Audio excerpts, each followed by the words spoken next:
Hello, everyone, and welcome to episode 509 of the True Crime All the Time podcast. I'm Mike Ferguson, and with me, as always, is my partner in true crime, Mike Gibson. Gibby, how are you? I'm doing good, man. 509. Crazy, isn't it? Isn't that like a pair of jeans? 509, yeah, I think so. Button fly? Is that the button fly? I don't do button fly. Got some 511. Seems like a lot of work. 509. That would be a lot of work. As opposed to like one zip. I had them at one point when they first came out. I think there's like 5 buttons. It's too much. It's too much. Yeah, I'm with you. Yeah. All right, buddy. Are you ready to get into this episode of True Crime All the Time? I am. We're talking about John Davis. In December 2001, John Davis was shot execution style inside his car in the Philadelphia area. John had hundreds of dollars in cash with him, but none of it was stolen, leading investigators to dig into his personal life to search for a motive. It's a lot of money to have on hand. It is. And I mean, again, I know I've talked about it before, but if you're going to cross the line and murder someone, would you not take their money as well? You don't have a lot of scruples, obviously. I mean, regardless of why I would shoot somebody, I would still take the money to maybe throw off investigators. And that's a good point, because if you don't take the money, if you don't take watches or rings or anything like that, it's pretty hard for police to think that this is some type of robbery gone wrong scenario. So what are they going to lean into? Well, maybe it's someone that this person knew, someone who had a grudge against him or something like that. So yeah, to your point, it's like, if you're trying to throw police off, well, you're not really doing a good job if you're not going to take any valuables. Yeah. It's not what I would do based on my past experience. Mm-hmm. Which I know you have a lot of. Yeah. John Davis was a night manager at a David's Bridal warehouse in Lafayette Hill, an unincorporated community in White Marsh Township, which is a suburb of Philadelphia. You ever been to David's Bridal? I have. Yeah. Actually just spent a bunch of money there a few months ago. Oh yeah. I'm pretty sure that's where my daughter got her dress. I think you can get tuxes there too, or rent tuxes from them, I think, if I remember right. I don't know. I'm hoping to never have to do that again. Well, you do have one other daughter. That is true. So maybe one more time and then never again. Yeah, not more than one more time. Oh, is that what you said? No, I said never. Oh. But now that you mention it, definitely not more than one more time. Unless you want to renew your vows, because, Not wearing a tux for that. Okay. No. All right. And didn't have to wear a tux for my oldest daughter's wedding because it was in Jamaica. And still went full suit, though, for some reason. And you just love that suit, too. Oh, yeah. It was gangbusters until I started sweating in it. And then it's felt like what I assume a wetsuit feels like that you use to scuba dive in. Yeah. Yeah. John's coworker, Bobby Woodson, only knew him for a few months, but in that time, John took him under his wing and became a father figure. In his interview for the show Philly Homicide, Bobby said that John was a life-changing individual with an off-the-charts personality. He was great at team building and motivating people in the workplace. He was community-oriented and volunteered with YMCAs in the Philadelphia area. Team building and motivating people. Man, that is you back in the day. I wasn't going to toot my own horn, but that was one of my strong suits. You were definitely somebody that can motivate people. And I am a life-changing individual, as I've told myself. I don't think I've ever been told that. But you got a track record there. Maybe, possibly. Now, am I very community oriented? I'd have to say no. I have to say no to that. That's just a hard no. It's a hard no. Unfortunately, I wish I did more volunteer work, but I don't. It requires you to go up those steps and out that door. If I could volunteer here in the basement in some form or fashion, I would look into that. They normally want you to come to a certain place. They do. To volunteer. It was also said that John saw potential in people who didn't see it in themselves. And that's definitely me, because I saw potential in you. You saw none in yourself. I did not. When I first hired you. you barely see any in you now.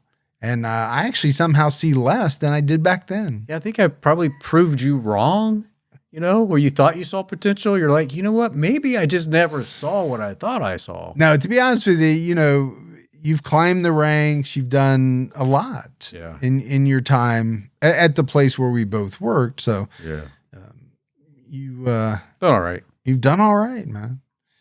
John was also a family man, and he loved his children. He had 3 children with his ex-wife, Kimberly Williams, although they were no longer together by 2001. John remained a devoted father. And we talk about divorce a lot. It just comes up in many, many cases. Marriages don't work out. But when you have kids, man, so important, right? To stay in their lives and be a mom or dad, but whichever one you are. So that's good to hear. Yeah, important. Keep that connection. At the time of his death, he was in a relationship with a woman named Tamara Walls. John was killed on the evening of December 17, 2001, shortly after he left the David's Bridal warehouse. The last person to see him alive was his co-worker, Bobby Woodson. John and Bobby were working that night in the warehouse. Bobby noticed that at one point, John was at his desk on the phone. He also saw that John was texting someone, and he didn't seem happy. He asked John what was going on. John said he got a call from a woman he dated in the past, and she wanted to meet up that night. He was skeptical because he hadn't seen her in a while. He thought she wanted to meet up to try to rekindle things, but he seemed apprehensive. Apparently, John even said to Bobby, "I wonder if I'm being set up." Yeah, so then you think, what does that mean? Like, set up how? Like, they're going to rob me, or set up, she's going to say that maybe she's pregnant. I'm a dad now. Yeah. But here's the thing. If you've got those kind of thoughts swirling around, maybe you just say, no, I'm good. I'm happy with what I currently have. Yeah. So. I mean, he's in a relationship with someone. Maybe you don't need to meet this person. Yeah. John and Bobby had a bit of trouble with setting the alarm, but they got it sorted and walked out of the warehouse at 9:05 p.m. They talked a little bit, in the parking lot. At 9:30 p.m., Bobby said goodbye to John and got in his car. As he was backing out, he saw John getting into his car. As he drove out of the parking lot, he saw John's car lights on and assumed everything was fine. And it seems like, I could understand why. That seems like a fairly normal interaction, right? You leave together, you spend a little bit of time out by your car talking, shooting the bull, and then, you leave. His car lights are on, the car's on, so you assume he's going to be leaving shortly too? Yeah, no problems. On the morning of December 18th, 2001, an employee opening up the warehouse saw John's van parked in the parking lot with the engine still running. He recognized that it belonged to John. He thought John might be asleep, so he knocked on the window, but received no response. He opened the door and saw blood everywhere. John had been shot in the back of the head at close range. It appeared someone had been waiting in the back of his van to shoot him. That's a scary thought. It is a scary, thought, thinking that somebody's been waiting there all night to the end of your shift to come out there to execute you. Well, in the van idea, right?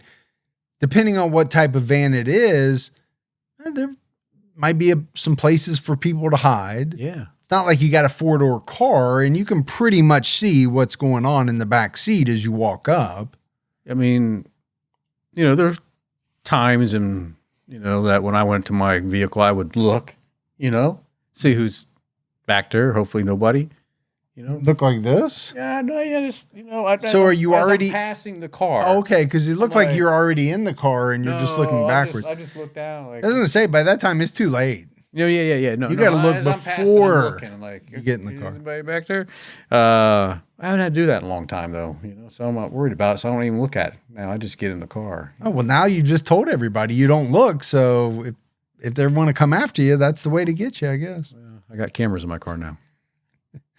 But I mean, obviously, for this person who worked with John, knew John, or even if you didn't know the person, this is a traumatic scene, right? Absolutely. You're opening up a door and finding someone shot to death, blood everywhere.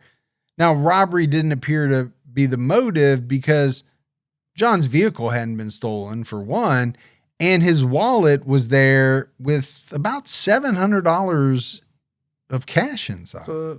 It's a nice, healthy chunk of cash. Yeah. Whoever shot John was meticulous in making sure they left no fingerprints behind. Now, is that because they wiped the van down, or more than likely because they used gloves? Yeah, they probably had gloves on. That would be my thought. John's co-workers were in complete shock when they learned he'd been murdered, especially Bobby Wilson, who had just seen him. Bobby's girlfriend verified he was at home the entire night. So, yeah, obviously, Bobby being the last one known to have seen John. Yeah. He is going to be questioned. He's going to be a person of interest. Makes sense. But it sounds like he's got a pretty good alibi. Yeah. At least as good of one as you can have where one person is vouching for where you were. Yeah, it's not like multiple people are saying he was there. No, and it's not like he's caught on camera at a store. It's not like he clocked in at work. There are some varying degrees of alibis. Yeah. And, for me, the worst is, well, I was at home, but I live alone, so there's really nobody who can verify it. Yeah.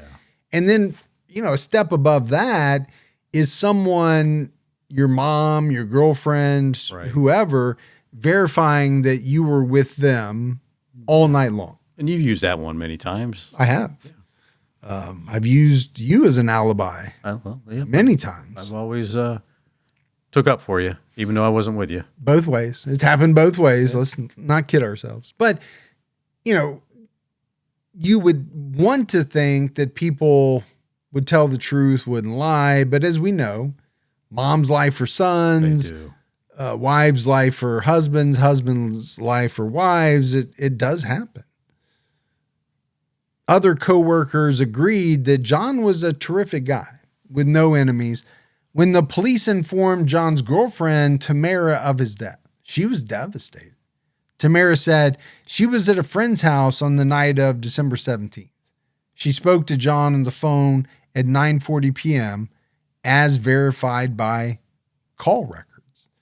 And you would think, okay, that's not an ironclad alibi. No.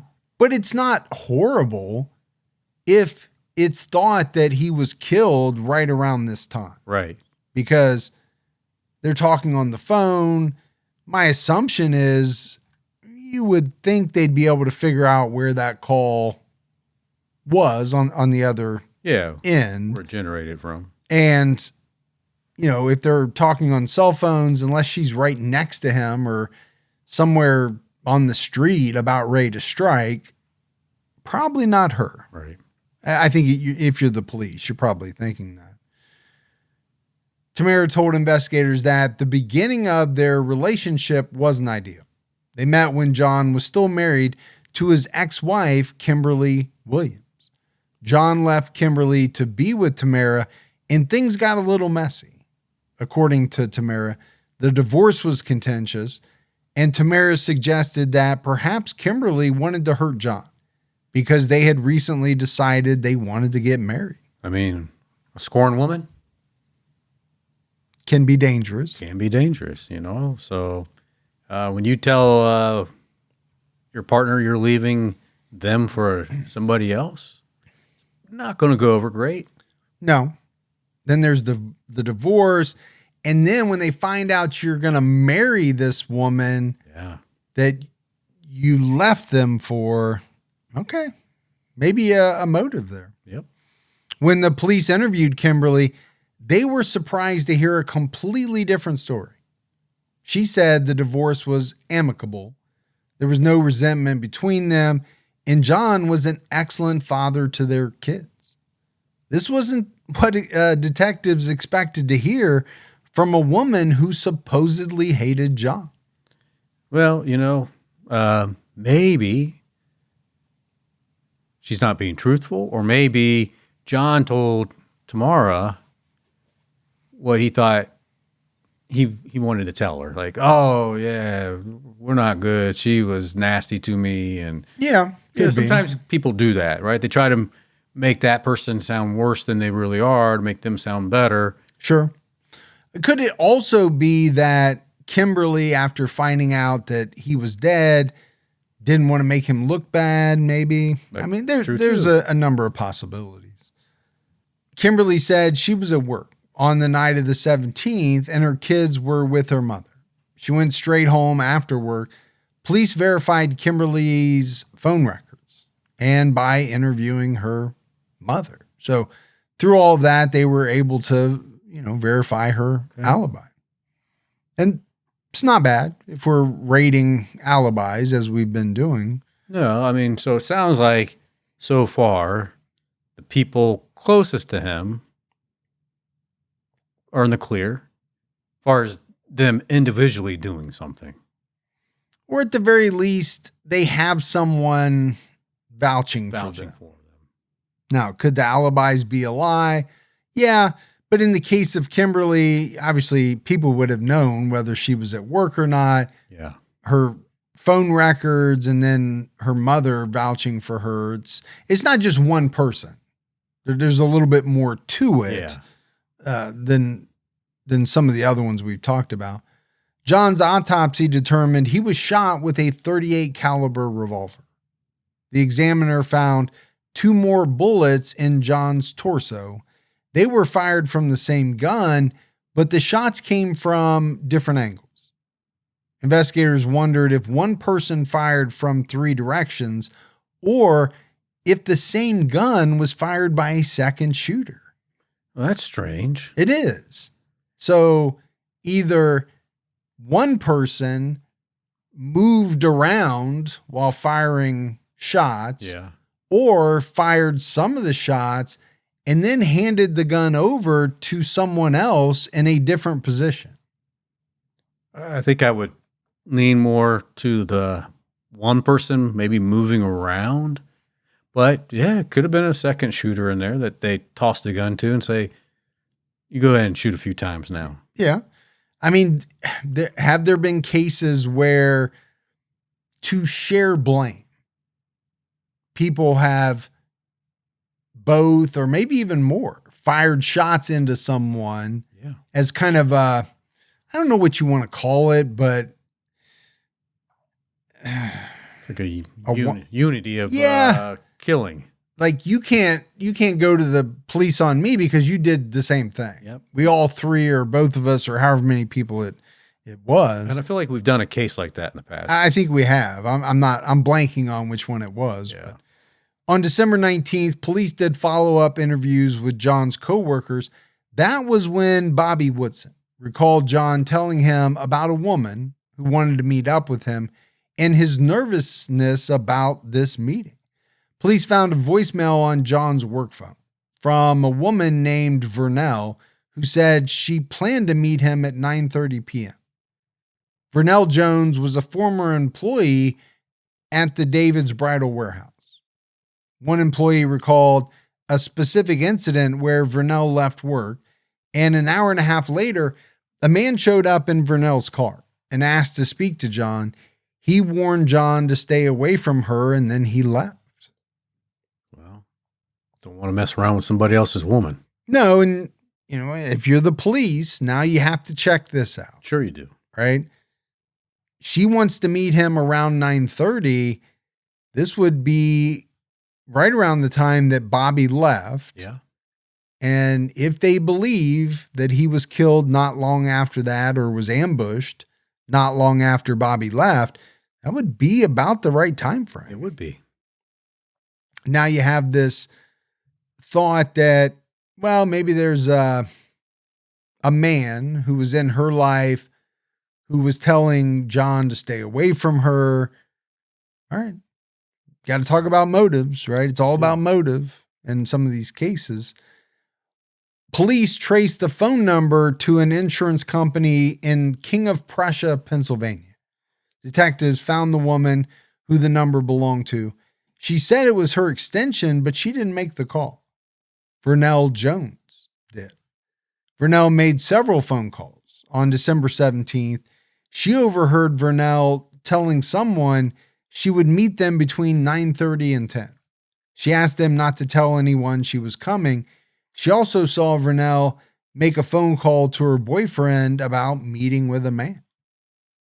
And for me, it's the don't tell anyone I'm coming part that would make me suspicious. And maybe that's part of what was making him so apprehensive. Yeah, that makes sense. But I would definitely be nervous if someone said, hey, I need to meet you at 9:30, but don't tell anybody that I'm coming. Yeah. And let's meet in a very secluded spot. Yeah. Then you also have this person overhearing her call her boyfriend and talk about the fact that she's meeting up with a man.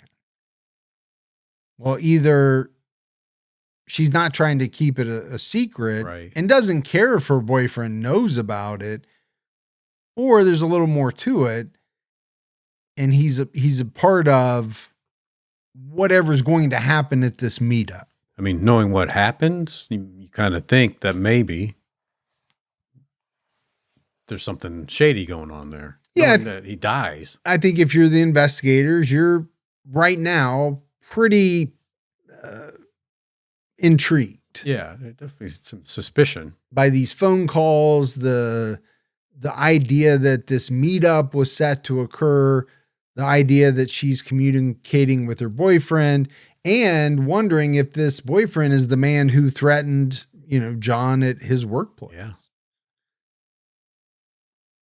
Vernell was quickly becoming the prime suspect. So police started digging into her background. She was a singer who dreamed of making it big. Vernell and her sisters formed a girl group called Surprise, in which Vernell was the lead singer. You gonna see at the perform tonight? Surprise. No, you can tell me. Go ahead. Yeah, just I'm tell not me. going, so You don't need to leave it a surprise. Just tell me. it's like a bad Abbott and Costello routine. As she booked more gigs, she started missing work. And, this band was kind of popular locally, right? It took them a while to get gigs. And so for that reason, Vernell had to get a 9-to-5 job. That job was at David's Bridal. But when you get more gigs and you start missing work, well, eventually you're going to get fired. And she did get fired from David's Bridal. Vernell eventually started dating her manager, Kenneth Burno. And Kenneth also had an interesting background. Okay. He attended a performing arts high school. A few choir students were chosen to be part of a group called Unique Attractions. They went to churches around the city, making a name for themselves. They even sang for music executive Michael Bivins, who changed their name to Boys to Men. Boys to Men. How about that? ABC, BBD. That's good. Yeah. When Kenneth was supposed to sign his contract, he found out his girlfriend was pregnant and decided to leave the music industry for a more stable career. That was a horrible decision. I hate to, bag on people, but that's like the guy who sold his Walmart stock worth about $3,000 because he needed a new riding lawnmower. Yeah. And today that stock would be like worth tens to $20 million. I forget. They have a thing at the headquarters of Walmart. Yeah. That'd be rough. About the world's most expensive tractor. Yeah. That'd be rough. It would be. Yeah. But obviously, Boys to Men was a was a big group. It was a big group. Back in our day, especially. They had several hit songs. They did. Yeah. I don't know if they're still together or they still perform sometimes. Men to men. Men to older men. I crack myself up, man. Men to elderly men. Yeah. Yeah. Dads to grandpas. I don't know. Something Like that. But they have to be our age at the very least, right? Hey, I seen David Lee Roth out there still performing, and Rod Stewart, and I think I saw a video of Frankie Valli. It looked like he was a ghost. Were you about ready to say a ghost? Yeah, it didn't even look believable. It was like. Well, Rod Stewart was performing at Caesar's Palace when we were there. I heard. For CrimeCon. Yeah. And he had to cancel his show due to some health issue. I just saw something the other day where he was performing and he got had to get stopped and go on oxygen for a little bit. Man's 145 years old. Man. No, I'm just kidding. But he's up there. I mean, sometimes you just got to retire. Well, and that's the thing, right? With me, it's not like he doesn't have more money than he can ever spend. It should be set pretty well. But I think for a lot of people, the idea of walking away from the spotlight is probably a little tough when you've had it and been in it for 60 years. I mean, how long has he been performing? Probably 80, but yeah. I mean, sure, yeah, it probably feeds you, feeds the soul. The ego and all of that. Yeah, I saw another thing where, remember Tiffany from the 80s? Mm-hmm. I can't remember the song. Mall Tiffany? Yeah. Yeah. Still out there performing. Small crowds, but, whatever. How about that? Yeah. Kenneth's brother Lamar said he wanted to go to college and get a degree so he would always have something to fall back on. Yeah, it's not bad thinking. No, it's really hard to fault somebody for that. Now, in hindsight, right, you can say if you had a chance to be part of Boys to Men, well, that was a big mistake. Yeah. But it's really hard to say, oh, that's a bad idea to go back and get your education, because for most of us, that's what will carry us on through to retirement. I mean, it's kind of like when the athletes go to college, you say you should finish and get your degree before you move to the next level. Mm-hmm. I know a lot of them don't, especially in basketball, because it's so lucrative for them to move up. Yeah, they're going to make millions and millions of dollars. For how long, though? When they doesn't matter. Like money you can never get rid. Now they do. Some of them go through it like crazy and end up bankrupt, which I'll never understand. But a lot of them do leave early, but they go back and get their degree. Get their degree anyway. Like during the off season. Yeah. I've seen that. Kenneth regretted his decision to leave Unique Attraction, but he decided he would get back into the music industry as a manager. He saw potential in Vernell Jones and thought he could help her become famous. Kenneth was still married when he started managing Vernell, but he took care of Vernell financially.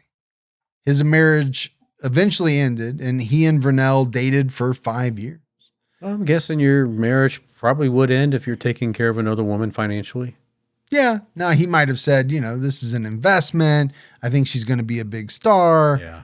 But, when you work with someone closely, things can happen. Yeah. When detectives asked Vernell to come in for an interview, she brought Kenneth with her.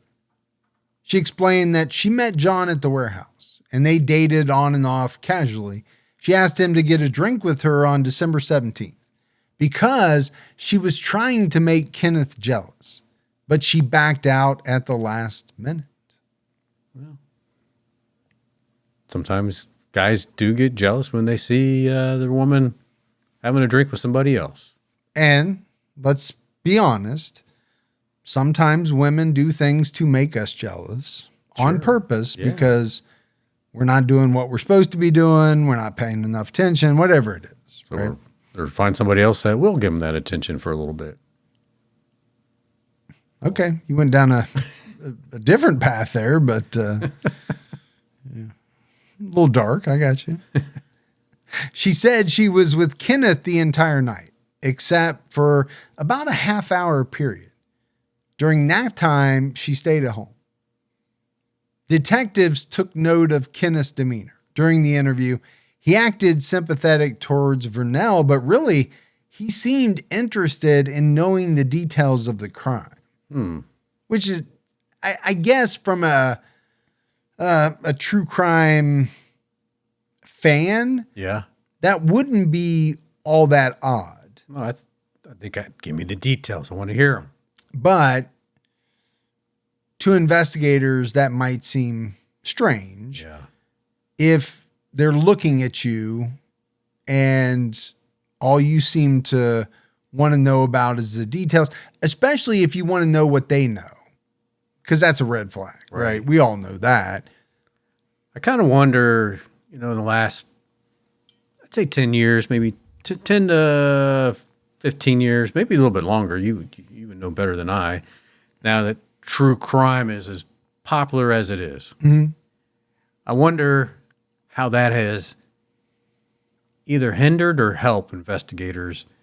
Now, when they talk to people of interest, witnesses, it's like, are people jumping in with their own theories? And yeah, I don't know. I mean, on the one hand, I would think with the plethora of true crime content, and let's not forget the shows, the NCISs and the, all of those types of forensic shows and CSIs, I would think perpetrators would be a lot more knowledgeable today about what to do and what not to do.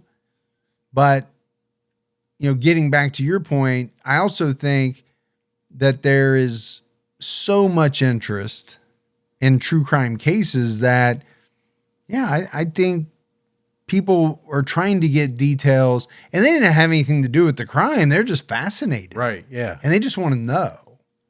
Where maybe as in, the 60s or 70s, if you did that, man, they really thought they were locked in. You were locked in. You did something. So they're kind of gauging his demeanor. Vernell was released due to a lack of evidence, but she did remain on police radar. Police talked to Vernell's family to see if she had a history of violence with her romantic partners. They provided a list of her ex-boyfriends, one of whom was Ronald Humphrey, a Philadelphia firefighter. Police interviewed Ronald on December 21st, 2001. Investigators asked if Vernell was ever violent with him. To their surprise, Ronald responded, "That bitch shot me." And I know it's not funny. No, it's not. But it does make you laugh because it's such a strange answer. Yeah. I mean, he could have said, yeah, she was a violent person. She actually shot me once. Yeah. But he just came out and said. So he and Vernell secretly dated between July and August 2001. Kenneth Burno found out and confronted Ronald at the fire station in front of his coworkers. He had no contact with her until October 5th, 2001. She called him several times out of the blue and was, quote, begging him to hook up. Baby, I need it. Let's get together. Well, here's the other thing. There's a lot of people meeting in secret here. There is. In all of these relationships. It's like very strange. It is. So he agreed to meet her. That evening, they went to a bar, then to a secluded area of Fairmount Park. He said Vernell performed oral sex on him. She then said she had to go to the bathroom. She left his vehicle and returned a couple minutes later. She opened the door and shot him with a revolver. The bullet hit his upper right arm. Huh. Well, that's a different type of fantasy. I think that's no one's fantasy. The first part is, don't get me wrong, but the second part is not. This is a strange role play. Yeah. People are into some strange things, but getting shot after fellatio, I don't believe is one of them. Did you say fellatio? I did. Drop that bomb on you. So the Philadelphia PD investigated the shooting. At the time, Ronald didn't tell the police that Vernell shot him because he was in a relationship with someone else. And that's the problem with sneaking around with people. Yeah. You can't be completely honest because that person's going to find out, and then that person's going to want to shoot you. You've already been shot. Just stay with the person you're with. Is it that hard just to be with the person? It is for some people. Some people have a hard time with that. Detectives noticed that details of his story were similar to the circumstances surrounding John Davis's murder. Police also knew John was shot with a revolver. And we said it right, specifically a .38 caliber. Investigators recovered the bullet from Ronald's truck and compared it to the bullets found in John's body. They came from the same .38 caliber revolver. So we have the gun being used. The gun. Yeah. The gun. And I think that's what's important. It's not just the fact that both shootings involved a .38 caliber revolver. Yeah. They were the same .38 caliber revolver. On December 23rd, 2001, Vernell was charged with third-degree murder and conspiracy for the death of John Davis. And, this ballistic match is fascinating, man. I'm telling you, the forensics behind, we talked about it in our TCAT, or we will talk about it in the one coming out on Sunday. We've already recorded it, but the forensics played a big part in that one as well. It did. And not TCAT, our Patreon episode. I get confused. We're recording so many different episodes, but forensics played a big part in that one as well. And I still can't help but think, man, if I had to do it over and I could go back and tell my 19-year-old self, first I'd be like, hey, there's going to be this thing called podcasts. Get in on that on the ground floor, even earlier than we did. But short of that, I'd say you should probably look at going into some type of forensics because I think you'd really like that. I also think you'd go back and tell your 19-year-old self, keep that Walmart stock. Don't buy that tractor. Yeah. Also buy Amazon, Google. That'd be like Biff whatever his name, Biff and Back to the Future. Yep. So she's charged with third-degree murder. Montgomery County Deputy DA Risa Furman described Vernell as a modern-day Black Widow. And I'm telling you, if you're a woman, you do not want to be called a Black Widow. That's not a good thing. No, you are a stone-cold murderer. Yep. That's what Black Widows are. On January 10th, 2002, she was charged with aggravated assault for the shooting of Ronald Humphrey. When Vernell was arrested, Kenneth called various lawyers to see if they would take her case. He called and visited Vernell often and wrote her letters. At first, detectives thought he was a loving boyfriend, but they started to suspect that he was coaching her on what she should tell the police. They believed Kenneth was involved in some way, but they needed evidence to prove it. Well, if you go back to what they thought about the shooting, they thought either somebody shot him in the back of the head and then moved the gun around and shot, or there was a second shooter that maybe the gun got tossed to and said, now you shoot him here and there. Yeah. And maybe this is where they're headed. Which still seems strange. I mean, why not just have two different guns? But well, I agree with you. Why just take one and toss it around?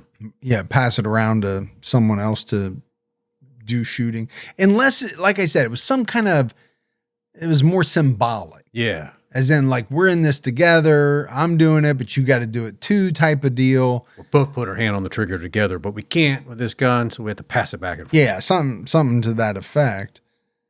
Eventually, Kenneth's visits and calls dropped off. Vernell's family informed her that he was cheating on her. Doesn't surprise me because apparently no one in this story can be faithful to one person. No. Everybody is cheating on someone with at least one person, sometimes multiple people. Yeah. So why is that a bad idea though, Gibbs? Cheating? In this specific instance, if you're Kenneth. Oh, I mean, for Kenneth, it's not. Look, you're in a love triangle, or not even a love triangle. What would you call that? Just a hot mess.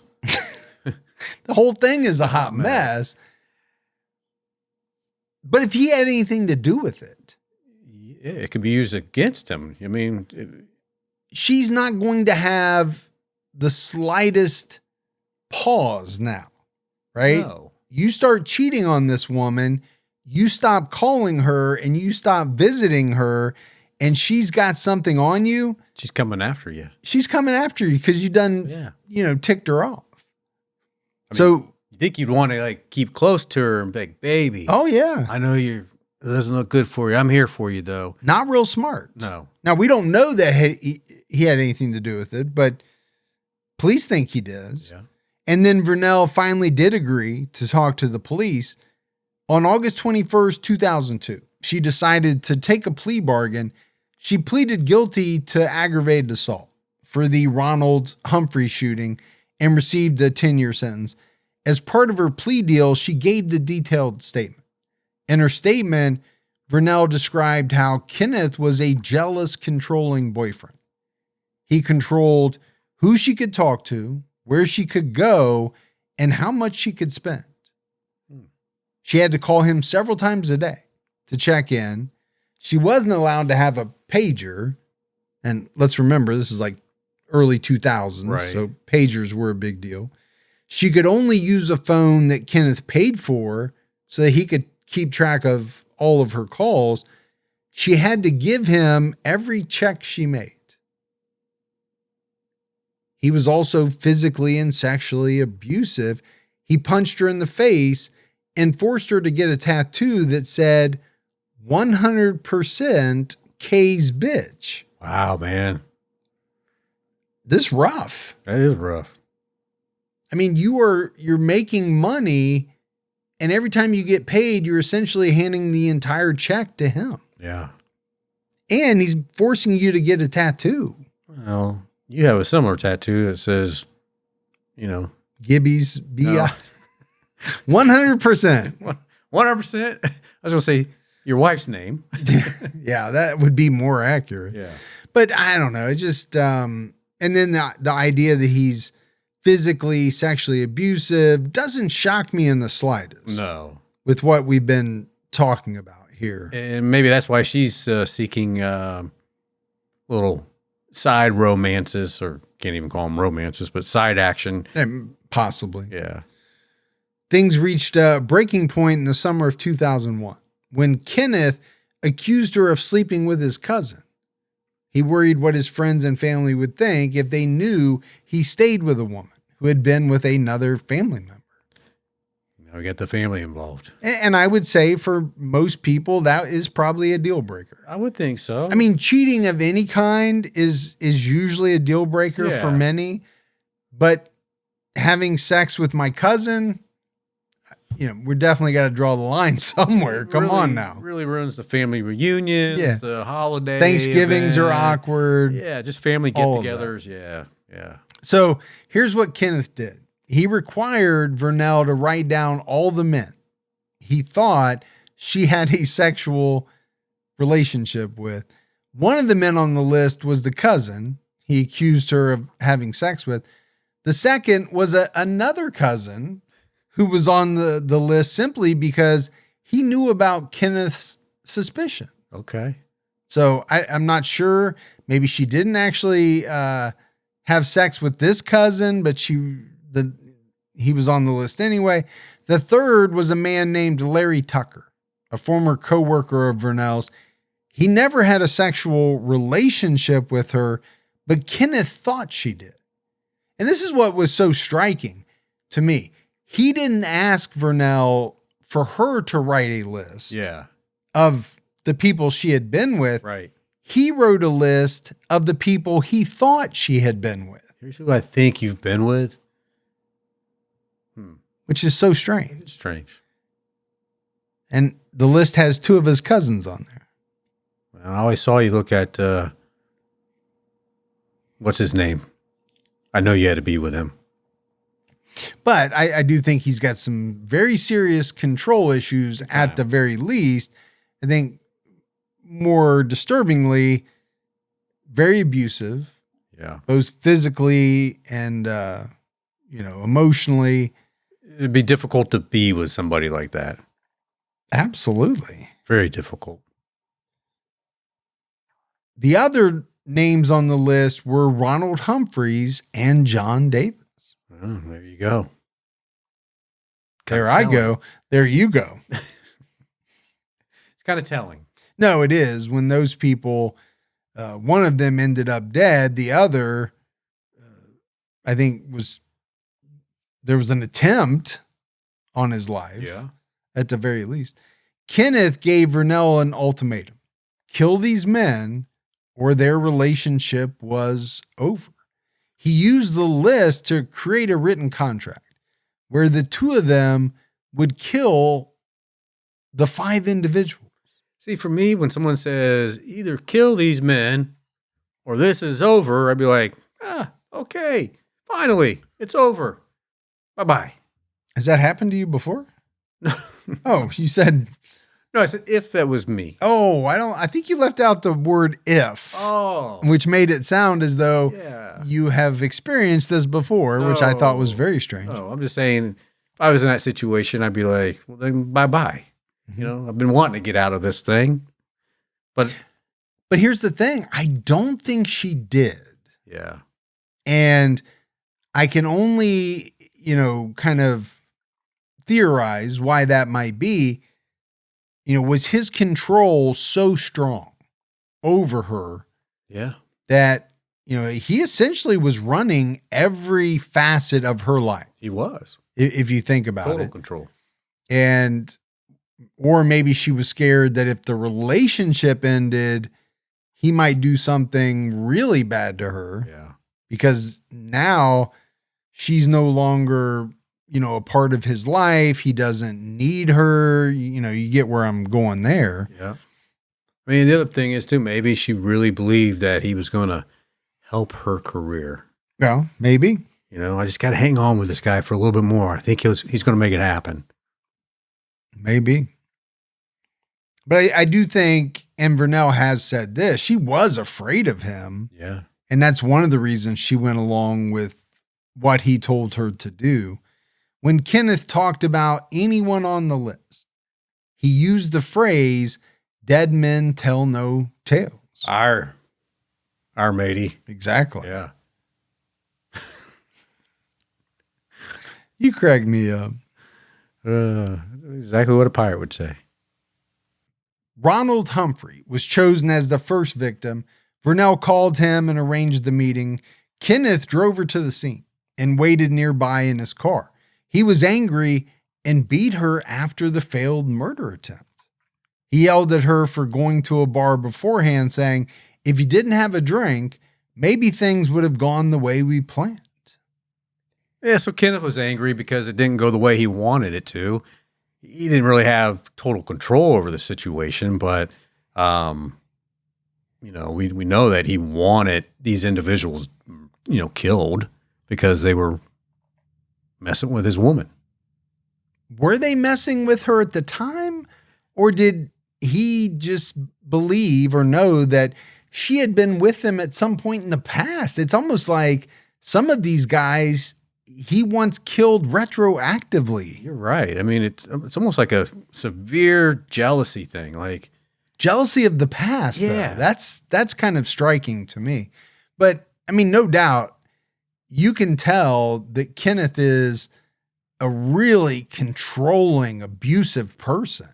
Now, I'm not giving any slack to Vernell here. She did go through some stuff. I have no doubt of that. Yeah. But she also killed a number of people. So oh, absolutely. It's going to be hard to give her too much slack. But she has to own it. I do think in a way she was controlled, intimidated, abused by this guy, Kenneth. So I do have to say that.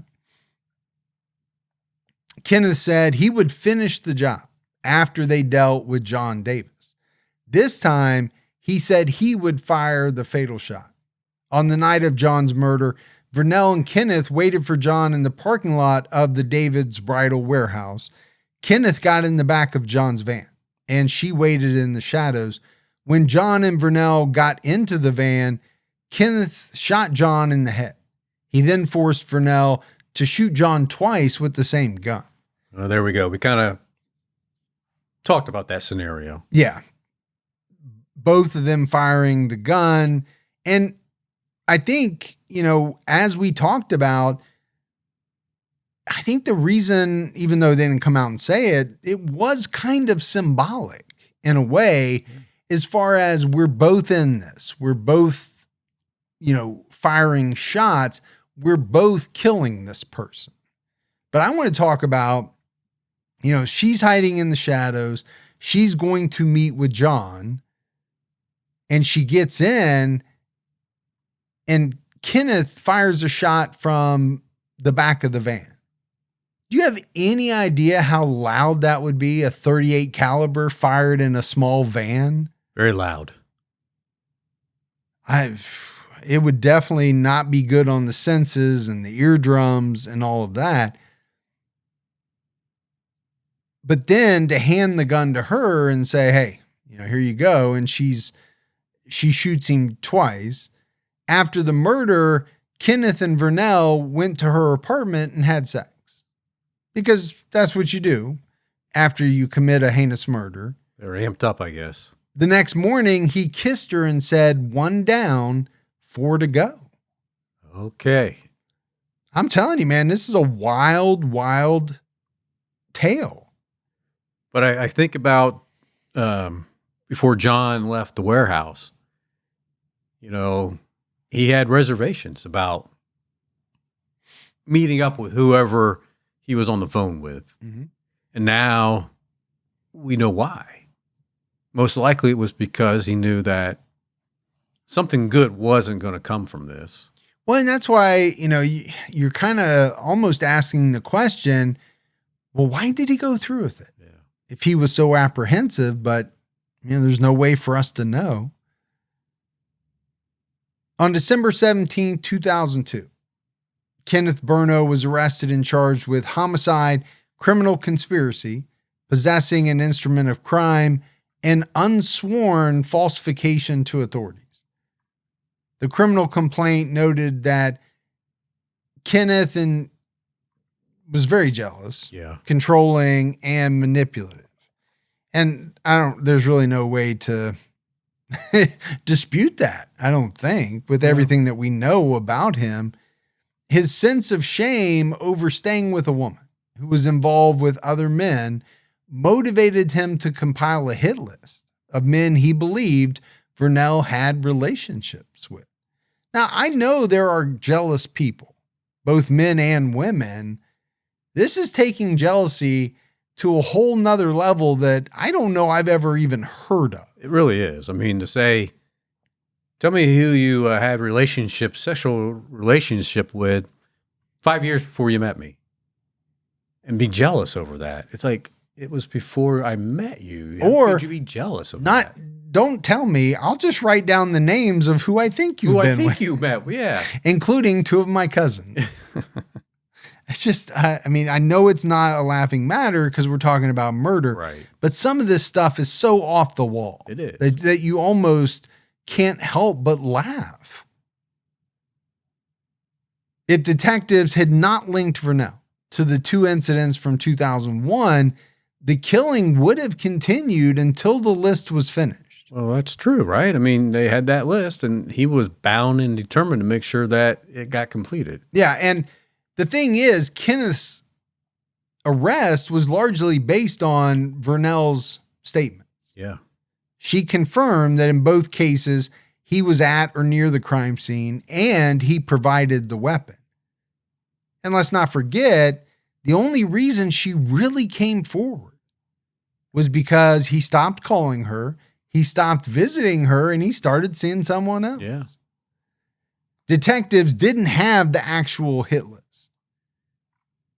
It was described as a piece of paper upon which Vernell wrote a contract agreeing to kill 5 people. It contained only the first initial of the 5 intended victims. DA Bruce Castor also said Kenneth was abusive towards Vernell and played on her insecurity and love for him to get her to commit crimes. Castor added, clearly she's criminally culpable here, but she's not the driving force behind this contract to commit the series of murders. I mean, that's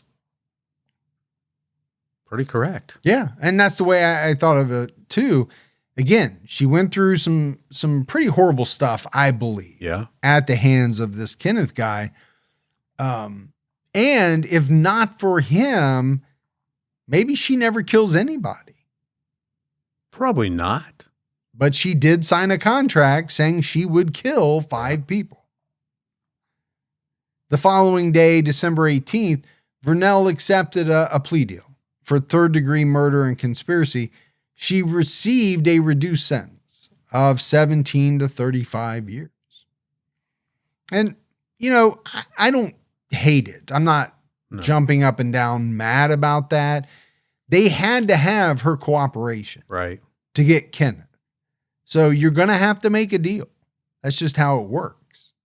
She is going to spend a large chunk of her life in prison. Yeah, just like you said, I'm not hating it. It's not the best outcome, but it's not the worst either. No. It's split right down the middle. We've seen way worse. We have. Right? 2 years, time served. We've seen all kinds of strange things for murder. On April 26, 2004, jurors found Kenneth Burno guilty of first-degree murder, unsworn falsification to authorities, and criminal conspiracy. He was acquitted of possessing an instrument of crime. Okay. Which I thought was strange. It is. How could you do all the other stuff if you didn't have the gun? Right. But hey. But they got him on the other things anyway. Yeah. His defense argued there was no scientific evidence to link him to John Davis's death. The murder weapon was never found, and the fingerprints at the scene had been wiped out. Additionally, the hit list was never recovered. With the help of Vernell's testimony, the jury sided with the prosecution. Now, maybe it was they could get Vernell because she was involved in Ronald's case. Right. The same gun was used, thereby making her involved. Yeah. Maybe they just couldn't tie the gun to him. But if they thought he was part of the murder, I don't know. It just still seems strange to me. Yeah. How could he not have possessed the gun, yet use the gun that they know was used by both of them to kill John Davis?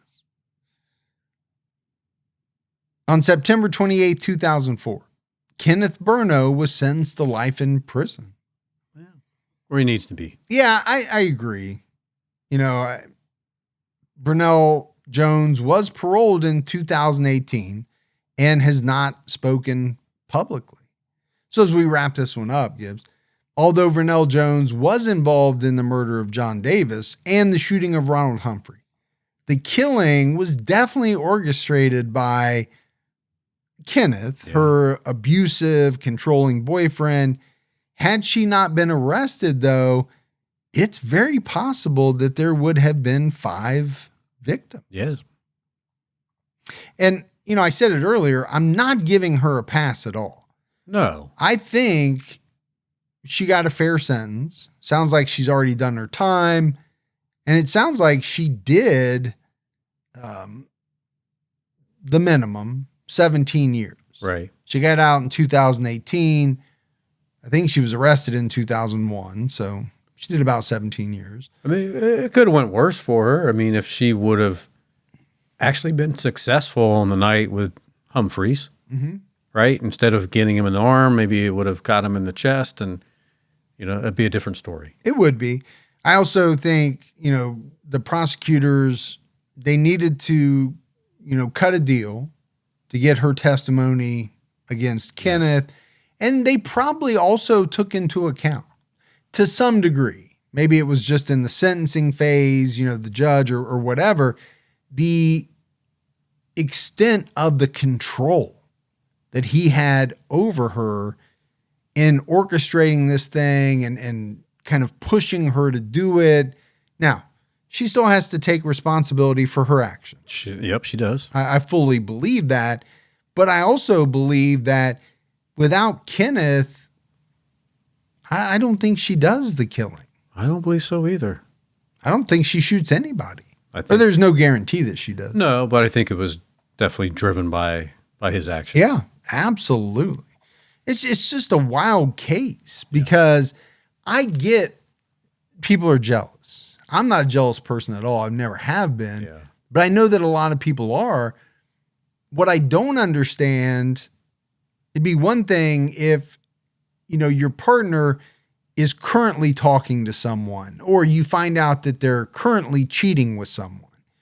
But to go back in time and be jealous about people who she or he may have been with before you guys, that really seems like jealousy to the extreme. Yeah. Yeah, you definitely are not a jealous person. No, not at all. I mean, your wife has had a pool boy for I don't know how long. You guys don't even have a pool. I know, but you're like, I got to pay that guy every month. Yeah, it's just like, what are you even doing around here? Yeah. No, but I don't know. Again, to try to get into the minds of some of these people, it's so hard because we just don't think the way that they do. Right. Even if I was a jealous person, even if I found out that my wife was cheating on me, I wouldn't hatch a plan to kill the guy. No, you'd have me do it. Well, that would still be me hatching the plan. Yeah, you pass me a note, say, hatch this plan. Hatch this plan. I just wouldn't do it. Right. I would just say goodbye. Say, hey, we go our separate ways or whatever. But I don't want to spend the rest of my life in jail. No, not for something like that. Why? Am I going to be happy about it? Obviously not. No. But do I need to kill someone? No. No. There's just no reason to. I certainly don't need to kill people that, a partner was with 5 years ago or 10 years ago or however long it's been. That's the part that really blows me away about this case. Yeah.